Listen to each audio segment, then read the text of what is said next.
What just happened? You hit my friend! She's under the car! Oh my god, I hit someone?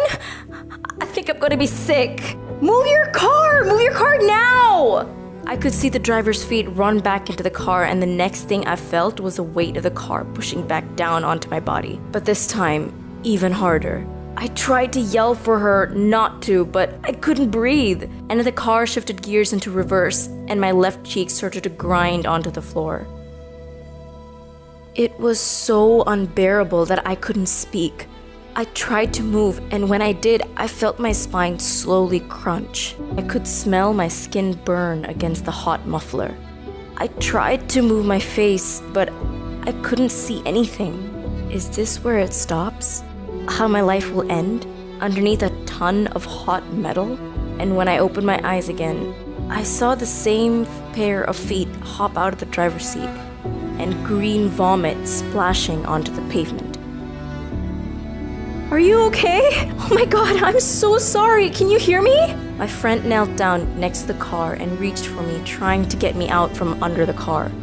As she pulled, I screamed in agony, feeling my skin being peeled off by the hot muffler.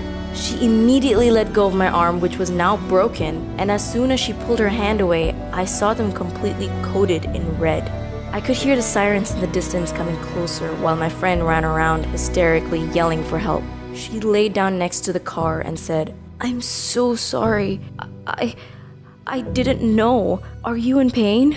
"I'm okay." I didn't feel any pain. And then I realized I couldn't feel anything at all. I was pinned to the ground when a police officer's face replaced my friend's and looked at me completely shocked. "Can you move your arm? Stay calm. We will get you out of here. What is your parents' contact information?"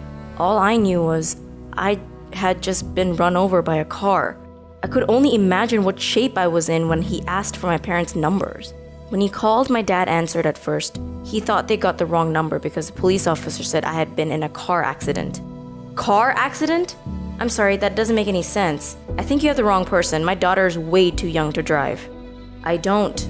Your daughter was hit by a car and is currently trapped underneath. We need you to come right away. I heard a truck come closer and voices yelling all around me. I tried to figure out what they were saying, but the words were muffled with voices of strangers. A firefighter knelt down and said, "Everything will be okay. We're going to lift the car up and pull you out. It might hurt a little, but I promise we will get you out." I saw a jack go under the car and a bunch of people surrounding it, making sure it didn't move too much to one side. At the corner of my eye, I could see the driver sitting on the curb with her head between her legs. I wondered if she was okay, and then I heard a hammering sound and a weight lift off my chest, and I screamed. I felt my lungs fill with air, and then a sharp pain shot through my entire body. The paramedics quickly grabbed my armpits on both sides and began pulling me out from underneath the car. I could feel a slight suction on my back from the muffler finally being released from my spine, and then they started to drag my legs across the floor like a lifeless rag doll. All I was able to do was scream from the worst pain I had ever felt in my entire life. I begged them to stop. "Please, stop." Tears ran down my face as they ignored my cries and dragged me to the floor. "Once more and you're on the stretcher. Hang in there." When they finally got me out, they threw me onto a stretcher and started cutting my clothes off. My friend came running over, crying as she stood next to me, telling me how sorry she was for letting this happen. I tried to tell her that it was okay and that it wasn't her fault, but the paramedics pushed her aside and rushed me out as soon as possible. My parents arrived on the scene where my dad saw everyone around me. He broke down in tears, begging for them to help his little girl. Before I could answer, the paramedics cut in and told my parents to get into the ambulance because I was now in critical condition. Right away, the doctor set me up to the ICU. I spent most of my time laying in a hospital bed connected to ventilators with nurses reassuring my parents that I would make it. The problem wasn't surviving, but what was to come after, and I wasn't prepared to hear the doctor's words. "You have some internal damage, but we've managed to keep that under control. Your right lung was collapsed, which is now under control as well, and your femur, it snapped in two with your spine severely fractured. "I'm sorry, but with these injuries, you have a 30% chance of ever walking again." Doctors always prepare you for the pain that'll come during and after surgery, but they always leave out the hardest part of all, the loneliness. My parents and friends would try their best to stop by, but once things became busy and no one came, I'd be pushed into a dark corner of my mind. I'd be left with nothing more than a TV, and with it came anger and thoughts of ending it all. Every day, a nurse would have to take me to the bathroom and clean up after me, and that made me feel less of a person. And then I'd stare at my body and see nothing but metal pieces holding me together. I began wondering why the driver couldn't have gone a little faster.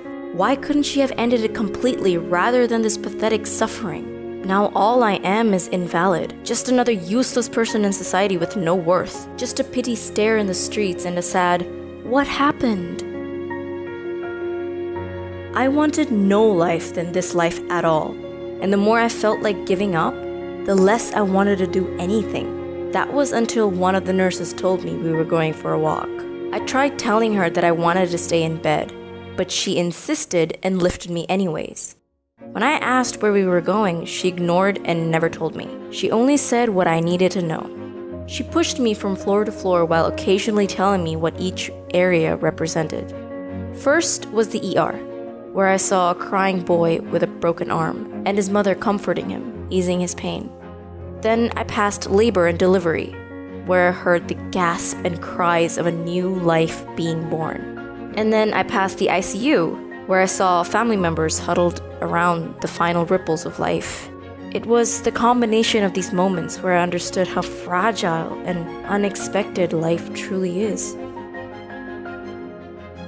We can sit and dwell on what could have and what should have, but in the end, the only control we really have is acceptance. There was no point in wishing I had died rather than be where I was, and wishing the same on the driver. So I did what I knew I should, and that was accept. Accept that it was okay for others to help me. And support doesn't mean I'm useless or weak. It just means I'm human. Accept that now I have a 30% chance at walking because of a careless driver. But as long as I keep moving forward, I am one step closer to appreciating time had than time lost. I slowly began physical therapy, which was one of the most unknown things anyone will have to go through, because you'll never know if all your hard work will get you back to normal.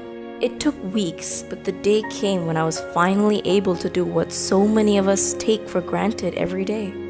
I stood up on my own weight and took my first steps. My doctor was in disbelief as he asked me to slowly walk. I can't explain to you the feelings I had when I was able to do that. All I can say is that I cried, and every step I took was stronger and more confident than the ones before. I had gone against their 30% and proved that human will and belief to fight were far greater. I wasn't 100%, and that was something that was going to take time, and I would need to accept, but that day, it didn't matter as long as I kept moving forward. My parents were overjoyed, but that was quickly taken away when they started speaking about suing the driver. He began contacting lawyers, nearly all of whom would take this case. But I didn't want that. I didn't want to ruin another person's life because of a mistake they made. So I grabbed my dad's hand and told him that I wasn't mad at the lady who hit me, that I forgave her, and he should too. He didn't know how to respond, and I could see the anger boiling in him.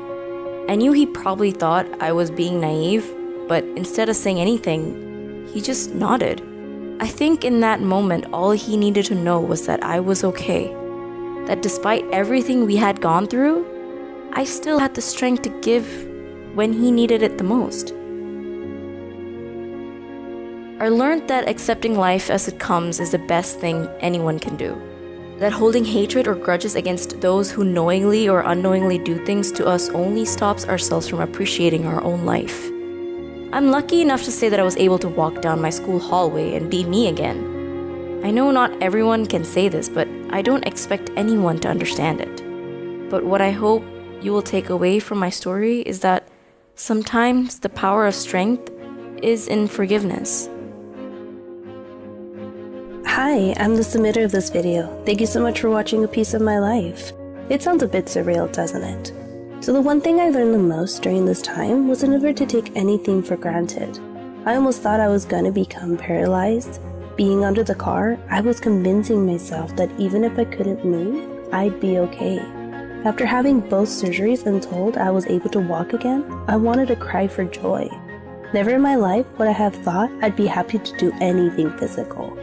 Thankfully I was young because now I'm able to do the same things as before.